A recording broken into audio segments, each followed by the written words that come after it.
Buenos días a todos. Estoy muy complacida de estar aquí con ustedes hoy y muchas gracias por venir a esta sesión. Quiero agradecer al comité organizador por invitarme a dar esta charla y mi tema será descontaminación de conectores sin aguja para prevenir las infecciones del torrente sanguíneo. La charla la he preparado como académica de la universidad y empleada, pero para otros estudios he recibido estos grants o honorarios de consultoría que se pagaron a la universidad. ¿Pueden adivinar por qué les muestro esta foto? No es solamente porque esto me muestra más joven, más linda y más delgada de como me ven hoy, sino porque es mi foto de casamiento. Mi vestido de casamiento en realidad lo compré en Argentina. ¿No es sorprendente eso? Estaba en un congreso mundial, fui de compras y me encantó este vestido de casamiento. Me lo llevé a Australia y lo usé para mi casamiento. Hoy entonces voy a hablarles acerca de la descontaminación de los conectores sin aguja. Les voy a presentar varios estudios que hemos hecho en los últimos 2 años, incluyendo 2 estudios randomizados controlados, uno en vías periféricas y otro en vías centrales, un estudio sobre el tiempo de secado, un estudio observacional de lo que hacen los enfermeros y enfermeras en la práctica clínica y luego una encuesta de lo que saben los enfermeros acerca de este procedimiento. Quiero agradecer a Karen Slater, mi colega, que es la directora de enfermería en Brisbane del Hospital Princess Alexandra. Ella también ha hecho muchos de los trabajos que van a ver hoy conmigo como parte de su PhD y ha compartido conmigo parte de ese contenido. La mayoría de los dispositivos de acceso vascular tienen un conector sin aguja o varios. Estos surgieron en la década del 90 para reducir el riesgo de los trabajadores de salud y evitar que se pincharan con agujas, pero en algunos casos los hospitales informaron que en realidad habían visto un aumento en las bacteriemias. Sabemos que en las vías periféricas estas infecciones son afortunadamente raras, alrededor de 0,1%, pero en vías centrales pueden ser mucho más elevadas, hasta 8% de las vías centrales en algunas poblaciones.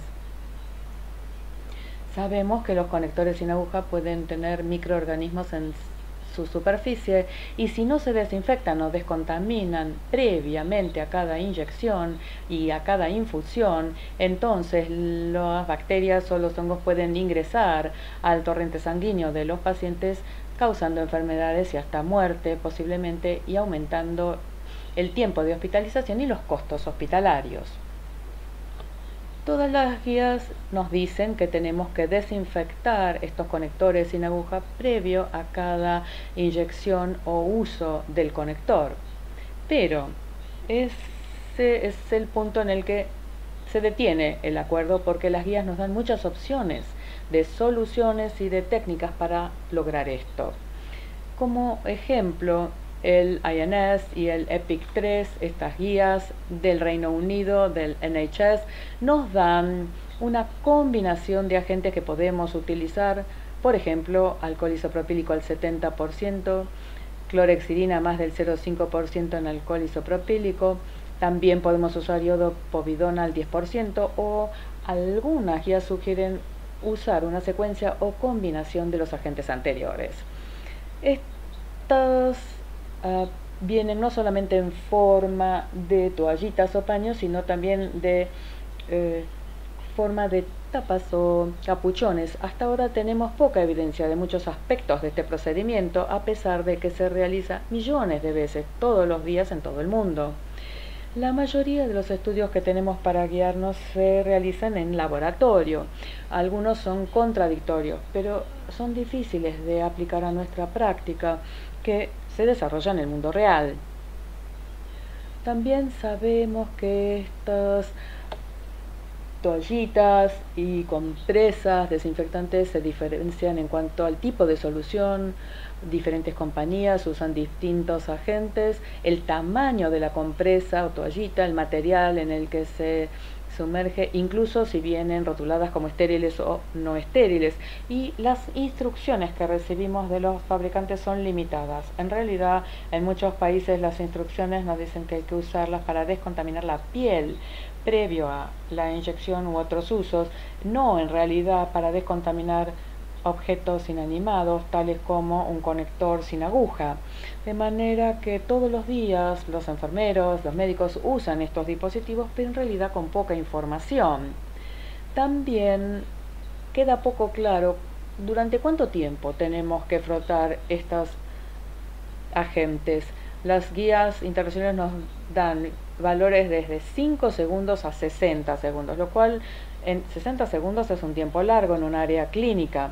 Me parece a mí que 15 segundos o más es la recomendación más frecuente, pero algunas guías de fabricantes dicen que 1 a 2 segundos bastarían para descontaminar los conectores. Por lo tanto, es difícil para los enfermeros y enfermeras o para nosotros que escribimos las políticas o las guías. Luego hay que pensar cómo frotamos. También en este sentido no hay tanto claro. Hay pocos datos con los que contamos. Algunas guías o instrucciones usan términos que son activos como vigoroso, meticuloso, fricción. En cambio otros simplemente dicen, bueno, limpiar o por la superficie del conector, incluso algunas guías de fabricantes. Otros en cambio son muy específicos, hablan de un movimiento circular, horario o antihorario. Otros en cambio dicen que tenemos que frotar 2 veces en línea recta. También algunos nos dicen usar lo que es una técnica sin tocar, como frotar. La verdad que no sé cómo se haría una cosa así, pero pensando en todo esto es probable que debemos limpiar estos conectores de tal manera que abrimos por completo el hisopo y limpiamos el conector completamente, no solamente una parte de la superficie, y puede ser que la fricción o incluso el uso de 2 toallitas o hisopos sea mejor que uno. Hicimos una revisión sistemática de la literatura y un metaanálisis que publicamos el año pasado en el American Journal of Infection Control. Estos estudios sugerían que al comparar tapas de alcohol isopropílico al 70 contra toallitas al 70%, las tapas o capuchones parecen ser más efectivos. El riesgo relativo de una bacteriemia asociada al catéter era 0,43 como riesgo relativo, sin embargo esos datos venían de solamente 3 estudios. Otros estudios en cambio compararon el uso de clorhexidina al 2% en 70% de alcohol isopropílico en forma de toallitas versus solamente las toallitas conteniendo alcohol, y aunque eran solo 2 estudios, mostraron un efecto importante de la clorhexidina más alcohol combinados, o sea que el riesgo relativo de eclampsia en ese caso era 0,28, o sea, 1/3 del riesgo de infección. No obstante, hay que ser cuidadoso con estas evidencias porque ninguno de los estudios en realidad fueron randomizados, o sea que no podemos decir que haya evidencia de nivel 1 para dar apoyo a estos agentes antisépticos. También, como parte de la revisión, analizamos el riesgo de sesgo, o sea, la manera en que se diseñaron o se reportaron los estudios, y generalmente solo se consideraron de calidad baja o moderada. Ahora quiero hablar de nuestro primer estudio que hicimos en Australia. Este fue un estudio randomizado controlado en catéteres intravenosos periféricos, publicado este año también en el American Journal of Infection Control. Nosotros realizamos este estudio en el entorno clínico. Quisimos encontrar cuál era el método de desinfección más efectivo.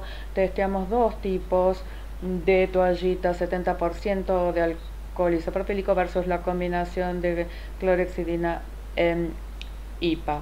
Quisimos también testear la duración de la aplicación. Frotamos durante 5, 10 o 15 segundos alternativamente. Esto es lo que se llama un diseño factorial de un RCT. Entonces los pacientes fueron randomizados 2 veces, una vez al tipo de antiséptico y otra vez en cuanto a la duración de la aplicación o frotación. Esto se hizo con un Griffith Randomization Service y no se sabía a qué grupo se asignaría el siguiente grupo de pacientes. Esto se hizo en el Princess Alexandra Hospital. Estudiamos 300 pacientes que eran pacientes adultos. Por supuesto no se pudo cegar las enfermedades de investigación en cuanto a los pacientes, pero sí pudimos hacer que el microbiólogo fuera ciego, de manera que no supiera los resultados. En cuanto a los criterios de inclusión, tenían catéter, el catéter in situ durante más de 24 horas. Por supuesto pedimos consentimiento del paciente y todos estos pacientes tenían un conector, no tenían una infusión conectada en realidad. Teníamos que chequear también que no fueran alérgicos a la clorhexidina. Luego de obtener consentimiento de los pacientes, estos fueron randomizados y tomamos un hisopado inicial del conector antes de hacer ninguna limpieza para ver qué organismos tenían en forma basal. Luego el conector se limpiaba según la secuencia de randomización y luego tuvimos otro hisopado después de eso para ver si había habido una descontaminación efectiva. Todas las muestras se enviaron al laboratorio de microbiología e identificamos una serie de microorganismos de colonias en los conectores. Luego analizamos estadísticamente esto para ver si había alguna diferencia. Y acá tenemos los resultados. En condiciones basales, más del 50% de los conectores decididamente tenían bacterias que crecían en el comienzo, de manera que estos eran pacientes típicos que estaban en el hospital y los conectores se habían contaminado ya sea por el ambiente o por la piel o las manos del personal. Cuando utilizamos un punto mayor de corte de 15 CFUs, esto bajó más o menos a 7% de contaminación. Algunos tenían un microorganismo, otros llegaron a tener hasta 6 microorganismos distintos, todo en ese pequeño conector tan chiquitito. Acá vemos los resultados y como se esperaba eran estafilococos coagulosos negativos y también otros colonizadores de la piel que se identificaron, incluyendo también algunos Bacillus gram negativos, y tuvimos un caso de Staphylococcus aureus. Acá los resultados de la duración de la descontaminación, 5, 10 o 15 segundos de descontaminación. Como ven en la columna azul donde dice descontaminados, este fue el buen resultado, o sea que prácticamente todos los pacientes se pudieron descontaminar en forma exitosa, 100% durante 5 segundos, 98% 10 segundos y 96% 15 segundos.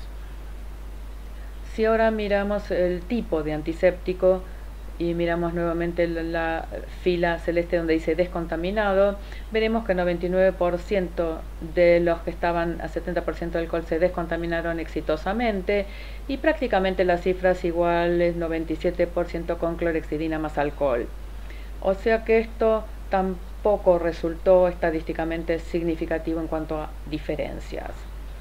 Los resultados de ese estudio fueron que todos los métodos que probamos fueron exitosos, no hubo diferencia en cuanto a el éxito de la descontaminación dependiendo de qué antiséptico se utilizara, pero lo interesante fue que tampoco vimos diferencia entre los tiempos, 5, 10 o 15 segundos de descontaminación, y notamos que esto no quiere decir que todos fueron perfectos. En realidad pudimos ver que incluso si uno frotaba durante 15 segundos con cuidado y rigurosamente, tal vez uno no logre limpiar todos los microorganismos. Esto nos parece que a nosotros que tiene que ver que en algunos casos podía haber habido sangre seca en los conectores. La idea que nos da estos resultados es que podemos tomar la decisión basada en motivos prácticos, tales como por ejemplo en nuestro país las toallitas con alcohol son más baratas que los que contienen clorhexidina más alcohol y también están bien establecidas, se sabe que no hay complicaciones tales como la alergia que puede haber a la clorhexidina, que es rara e inusual pero que es una reacción posible. También estas toallitas con alcohol son bien aceptadas por los enfermeros y nos parece que la fortaleza del estudio fue que en forma cuidadosa pudimos estandarizar todos los métodos de descontaminación y medición y seguimos las mejores prácticas de las guías clínicas y hospitalarias. Las palabras de precaución es que lo más importante es hacer la descontaminación. Por supuesto que si uno no lo hace, hay un 50% de chances que el conector tengan bacterias sobre los mismos y que uno probablemente los introduzca en el conector o en el torrente sanguíneo del paciente. Notamos que solamente testeamos un tipo de conector sin aguja en el estudio y por lo tanto los resultados podrían ser diferentes con otro tipo de conectores en cuanto a que tal vez requieran otros tiempos de descontaminación. Ahora vamos a pasar al tema del tiempo de secado. Una vez que uno ha hecho la descontaminación, ¿cuánto tiempo hay que esperar antes de utilizar el conector? Las guías internacionales nos dicen que tenemos que esperar a que el antiséptico seque.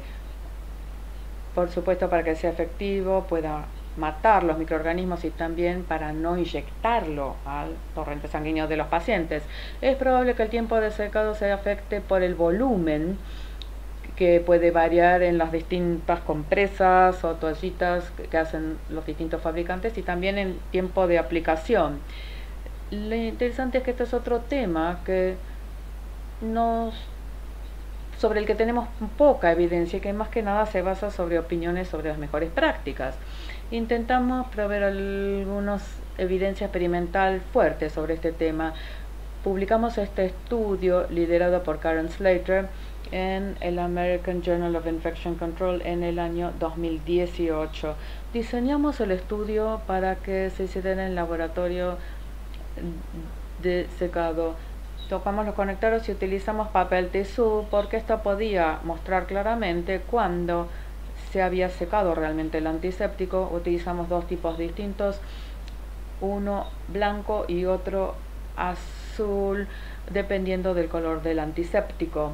En este estudio frotamos a todos los conectores durante 15 segundos en forma vigorosa, del mismo modo, y luego empezamos a medir el tiempo de secado. Una vez que se estableció el tiempo de secado, repetimos ese test 4 veces, de tal manera de poder asegurar que el resultado fuese estable. Acá vemos los resultados. Para 70% de alcohol comenzamos con 15 segundos, luego encontramos que podíamos lograr que secaran con 10 y después lo redujimos a 5 segundos y encontramos que los conectores estaban secos después de 5 segundos. Eso lo repetimos y el resultado resultó consistente. Un método similar identificó que las toallitas de clorexidina de alcohol requerían 20 segundos para secar por completo antes de aplicarse. Sin embargo, el hallazgo más interesante fue el de iodopovidona. Incluso después de 6 minutos en forma repetida, los conectores todavía seguían húmedos, el antiséptico seguía sin secar, lo que fue sorprendente considerando que las guías clínicas recomiendan el uso de este antiséptico para descontaminar los conectores sin aguja, pero nosotros no vimos que esto fuera práctico. El otro estudio que realizamos fue un estudio observacional de lo que realizan las enfermeras y enfermeros en la práctica. Queríamos saber qué hacen respecto de la higiene de manos, si realmente estaban limpiando efectivamente los conectores de acuerdo a las guías y políticas, y este estudio se publicó el año pasado en el American Journal of Infection Control. El estudio se realizó en el Princess Alexandra Hospital en los pabellones de medicina, cirugía y en el departamento de emergencias. Teníamos un observador que realizó todas las observaciones, que era una experta en accesos vasculares.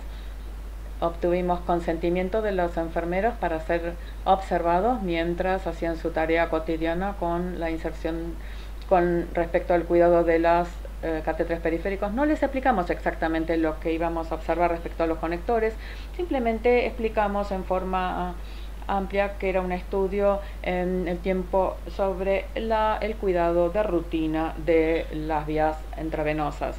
Observamos cuando se hacía la higiene de manos y nuestra política establece que tienen que lavarse las manos antes de preparar la medicación, luego antes de administrar la administración a través de la vía intravenosa y una tercera vez después del procedimiento. También tomamos el tiempo de durante cuánto tiempo frotaban el conector y cuánto tiempo esperaban para que secara el antiséptico antes de inyectar en el conector sin aguja. Finalmente observamos si mantenían la punta de la jeringa protegida después de haber preparado la medicación y la llevaban al lado de la cama del paciente. Acá los resultados. Observamos 108 enfermeros y nos complació ver que el 99% realmente frotaron el conector de algún modo. También 98% mantenía cubierta la punta de la jeringa habitualmente con la ampolla de salina luego de preparar la medicación y a medida que se acercaban a la cama del paciente. Algunos guías dicen que también hay que descontaminar el conector sin aguja después del procedimiento. No obstante, observamos solo una de 108 enfermeras que realizó dicho procedimiento y nosotros lo medimos, pero en realidad nuestra política hospitalaria no lo establece. Acá el cumplimiento con la higiene de manos. Esto está separado en las tres áreas clínicas, el área de departamento de emergencia, el área médica y el área quirúrgica. Y acá vemos las distintas oportunidades para realizar la higiene de manos. Pueden ver que cuanto a la preparación de la premedicación, un tercio de las enfermeras se hacían la higiene de manos. A medida que estaban por acceder la vía, esto iba más o menos alrededor de 50-60% en el área médica y quirúrgica, pero solo 23% en el área de la guardia. Luego de terminar el procedimiento, alrededor de 60-70% de los enfermeros en las distintas áreas se lavaban las manos. Entonces, para que el cumplimiento realmente se logre, tendrían que haber cumplido con todas esas etapas de higiene de manos y lamentablemente incluso en la mejor área, el área quirúrgica, solo había 24% de las enfermeras que cumplían con eso. El cumplimiento total en el área médica y la guardia era menor, solo 2-7% y en cuanto a cumplimiento total, y esto resultó estadísticamente significativo.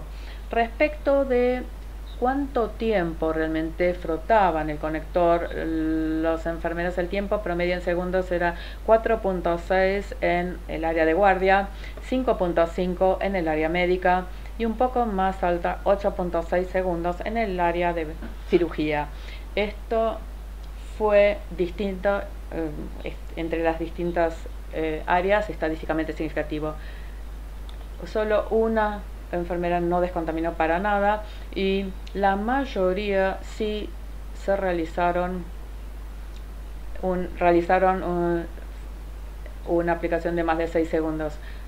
La mayoría llevó de 1 a 5 segundos. Verán que nuestra política era 15 segundos de frotado, pero prácticamente no hubo ninguna enfermera que lograra este tiempo en la práctica. Luego de que las enfermeras se habían frotado, ¿qué hacían respecto al tiempo de secado? Verán aquí que 80% permitieron que el conector se secara durante 6 segundos o más. En realidad no tenemos una política clara en nuestro hospital respecto de esto. Simplemente les decimos que tiene que estar seco.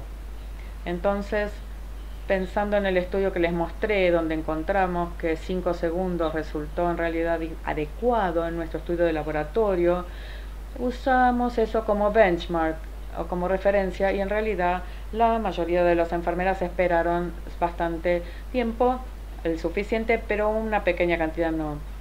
Y en la guardia eran las enfermeras que menos tiempo esperaban para poder alzar el catéter después de descontaminar el conector.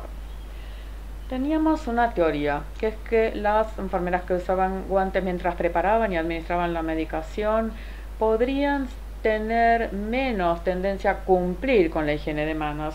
Y encontramos que eso era realmente así. Si las enfermeras estaban usando guantes, el cumplimiento era bajo, solo 2% de cumplimiento total con la higiene de manos. Esa cifra no fue muy buena, pero fue mejor, 19% si no usaban los guantes. O sea que parece ser que los guantes a la gente le dan la sensación de que ya tienen las manos limpias y que no necesitan recurrir a la higiene de manos. O sea que tal vez eso no nos sea útil. Estos hallazgos muestran que las enfermeras sabían que las estábamos observando y aún así raramente hacían lo que nosotros llamaríamos mejores prácticas. Nos preguntamos entonces si hubieran sido peores de no haber estado observándolas. Encontramos que casi todas las enfermeras descontaminaban los conectores de algún modo, lo cual fue un buen hallazgo, pero decididamente frotaban tiempos más breves de los que establecen nuestros procedimientos hospitalarios y las guías internacionales, aunque nuestros hallazgos de laboratorio pueden plantear que esto en realidad es suficiente. Los que usábamos como compresas eran de 6x6 y con alcohol, pero vienen doblados. Para que sean efectivas, las enfermeras tendrían que abrir para poder lograr una buena acción de limpieza de todo el conector, y entonces es menos probable que los contaminen con los dedos, pero no observamos que ninguna enfermera los abriera a las toallitas o compresas. Lo usaban como cuadrados de 3x3, porque miden 6x6 pero vienen envasados como 3x3. Tocaban los conectores entonces, y encontramos que la higiene de manos en realidad no es buena, o sea que la descontaminación de los conectores y la higiene de manos hay que considerarlas en conjunto. De lo contrario, estaremos tratando de descontaminar los conectores pero con las manos sucias. Si queremos identificar áreas de prioridad para nosotros, la zona de guardia de emergencia requiere más educación y recordatorio sobre las mejores prácticas, y probablemente podríamos, esto era antes del COVID, ¿no?, que el uso de guantes podría haber sido tal vez menos útil y en cambio usar más higiene de manos. También quisimos preguntarle a los enfermeros qué sabían acerca de los conectores sin aguja y su cuidado y descontaminación, porque no sabíamos si no seguían la política porque no la conocen o porque simplemente decidieron no seguirla. Esta publicación está en este momento en forma de borrador. Le pedimos a los enfermeros que contesten varias preguntas en una encuesta para tratar de entender lo que y para ver si entienden lo que hacen, y también ver quién es más probable que influencie su comportamiento. Queríamos saber quiénes serían los campeones que podrían mejorar sus prácticas. Desarrollamos esta encuesta basada en un estudio previo que se había hecho en los Estados Unidos, lo había hecho Leigh Hathaway, que se publicó hace una década, y también otro trabajo por Smith. Fue una encuesta anónima, o sea que podían realmente contestar la verdad, y se pidió que la completen, y después le mandaba a la coordinadora un link. Le mandamos ese mail a todas nuestras enfermeras, 1500, y alrededor de 19% nos contestaron, lo cual no está tan mal como tasa de respuesta. Acá los resultados. Les preguntamos si sabían si los conectores utilizados eran de desplazamiento negativo o positivo. En nuestro hospital usamos los de desplazamiento negativo para las periféricas y los positivos para las vías centrales. En cuanto a las vías periféricas, solamente 25% sabía la respuesta correcta y 33% contestó que no sabían. 80% nos dio la respuesta correcta respecto de la secuencia de clampeo que hay que seguir de tal manera que la presión negativa permanezca en la vía. En cuanto a los conectores positivos que utilizamos, 44% del personal contestó en forma correcta y 34% contestó que no sabía. Solo 34% del personal nos pudo decir cuál es la secuencia correcta de clampeo y desconexión para los dispositivos de presión positiva.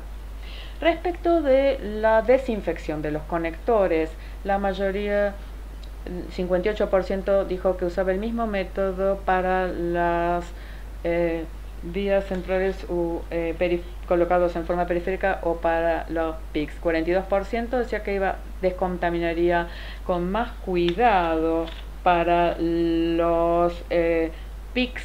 La mayoría dijo que usaría 3 o 4 hisopos para limpiar, y esto había sido una política previa a nuestro hospital que parece que quedó en la idea del personal. En cuanto a los PICs o los catéteres centrales sentados en forma periférica, decía que iban a frotar más tiempo el conector y usarían clorexidina en vez de alcohol solo, y que dijeron también que usarían una técnica estéril. Respecto del tiempo de limpieza, estos son los resultados de lo que dijeron las enfermeras nuestras comparado con lo que habían dicho los del estudio Hathaway hace 10 años. Un quinto en los dos estudios dijeron que nunca tomaban el tiempo, de cuánto tiempo descontaminaban el conector. Alrededor de un tercio dijo que sí, que toman el tiempo, por lo menos 3 a 5 segundos, menos cantidad daban respuestas de más tiempo. Recuerden que nuestra política hospitalaria marcaba 15 segundos, o sea que eso es lo que deberían haber contestado en nuestro personal. Respecto de la descontaminación previa al uso, esta es una pregunta sencilla, simplemente les preguntan si siempre descontaminan el conector. Tanto nuestras enfermeras como las de Hathaway encontraron que la mayoría contestaba que casi siempre o habitualmente lo hacen, y esto fue concordante con nuestro estudio observacional. 3/4 de nuestros enfermeros dijeron que siempre realizan higiene de manos antes de acceder al conector, y 21% dice que habitualmente se lavan las manos. Sin embargo, por nuestro estudio observacional sabíamos que en realidad esto lo hacen con menos frecuencia. El conocimiento de las políticas y procedimientos, acá los porcentajes de respuestas correctas, y verán que no hubo respuestas tan fuertes aquí respecto de las técnicas de limpieza y clampeo, con qué frecuencia la política establece que hay que cambiar el conector, y 4% dijo que no conocía que hubiera una política de procedimiento escrita, y sin embargo la tenemos. Le preguntamos a las enfermeras quién influenciaba la manera que hacían la descontaminación del conector y si creían que fuera importante. Les parecía que la coordinadora de enfermería y la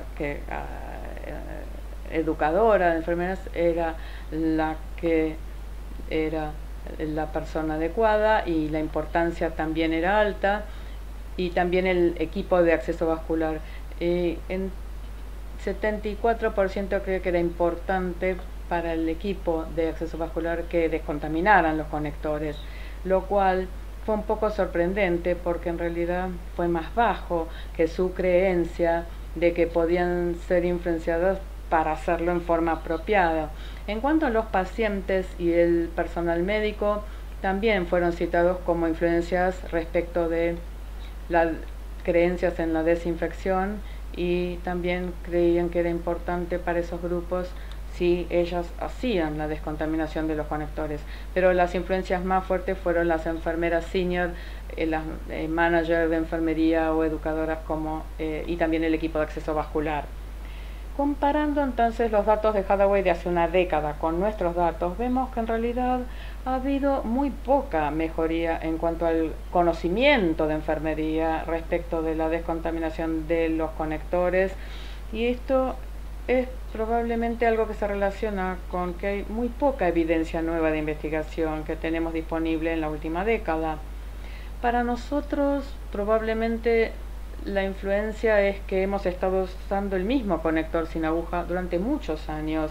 No obstante, uno esperaría que, eso nos hubiera permitido tener mejores respuestas. En muchos aspectos notamos que las enfermeras se desviaban de los procedimientos hospitalarios, pero la buena noticia es que las enfermeras senior tuvieron mucha influencia, así que nos pueden ayudar a poder llevar este mensaje adelante sobre las mejores prácticas.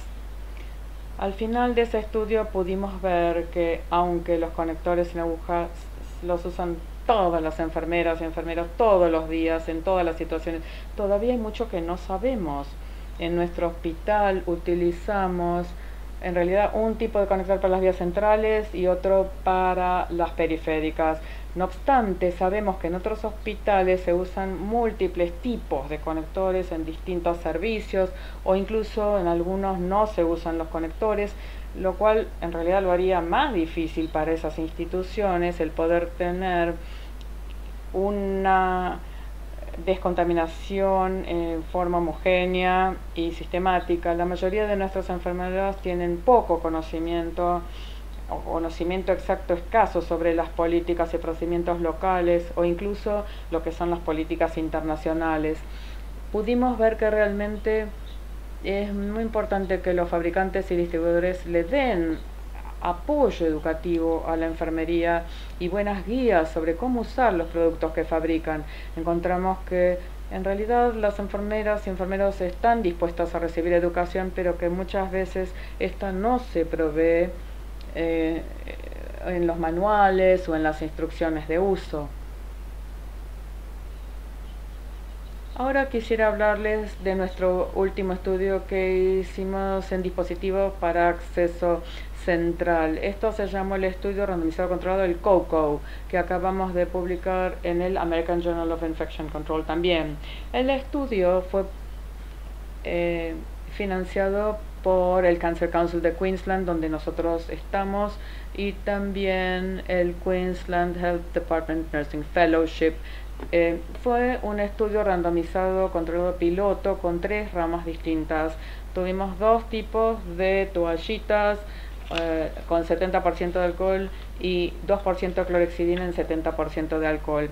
En este estudio también pudimos probar las tapas o capuchones con 70% de alcohol, que no se usan todavía mucho en Australia, aunque sí están disponibles, lo han estado en los últimos 5 años, lo fabrican un par de compañías.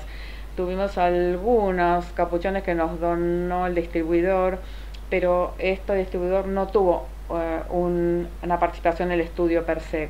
El outcome primario que buscamos fue la factibilidad de hacer un estudio grande, multicéntrico.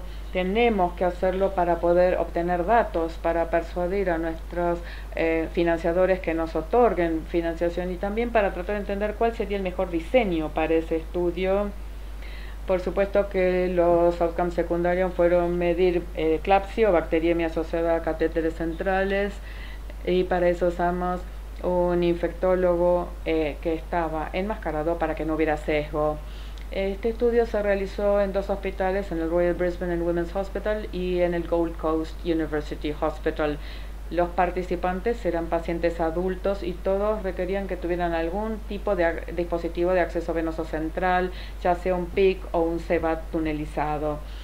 Podían haberlo tenido colocado en las últimas 24 horas y el uso anticipado del catéter tenía que ser de más de 7 días. Utilizamos el diseño de randomización con randomización centralizada y la asignación estaba enmascarada. Acá tenemos los 3 grupos de estudio en más detalle. Vemos que los 2 tipos de compresa los hacía una compañía de Nueva Zelanda. Para el que era de 70% de alcohol se instruyó a las enfermeras que frotaran el conector 5 segundos y luego esperaran que secara visiblemente. Este fue el grupo control y estos fueron las políticas estándar que estaban en los hospitales en estudio. Para el tipo de toallita combinada con clorhexidina y alcohol también fue 0,6 mililitros, pero las instrucciones era frotar el conector 15 segundos. Esto lo tomamos de las recomendaciones de guías internacionales y a las enfermeras se les decía que esperaran a que secara. Para el grupo de los capuchones usamos 70% de alcohol que se consideraba descontaminado si había estado colocado durante 5 minutos. Eso fue la instrucción del fabricante. Por supuesto que una vez que se retiraban para el acceso se descartaban y luego se colocaba un nuevo conector y un nuevo capuchón. El los conectores sin aguja fueron los estándar que se usan de SmartSight o Max Plus. Hubo 180 pacientes con 178 vías centrales. 2 de los pacientes no pudieron, no se les pudo insertar la vía central, por lo tanto no continuaron en el estudio. Los pacientes, había más varones, generalmente más añosos, y alrededor de un tercio tenía un cáncer activo. 80% eran pacientes quirúrgicos, 18 hematológicos y 8% eran pacientes leucopénicos. Poco más de la mitad tenían algún tipo de infección preexistente, pero no una bacteriemia. En cuanto a los SEBAS, la mayoría eran PICS, o sea, ya sea lumen único, 32%, o doble luz, 68%. 3/4 de los pacientes recibían antibióticos endovenosos, 40% con líquidos endovenosos, 15% productos derivados sanguíneos y 13% estaban en nutrición parenteral, o sea que eran pacientes de agudos, de realmente alto riesgo de infección sistémica. Acá tenemos los resultados primarios, que eran acerca de la factibilidad de hacer un estudio más grande.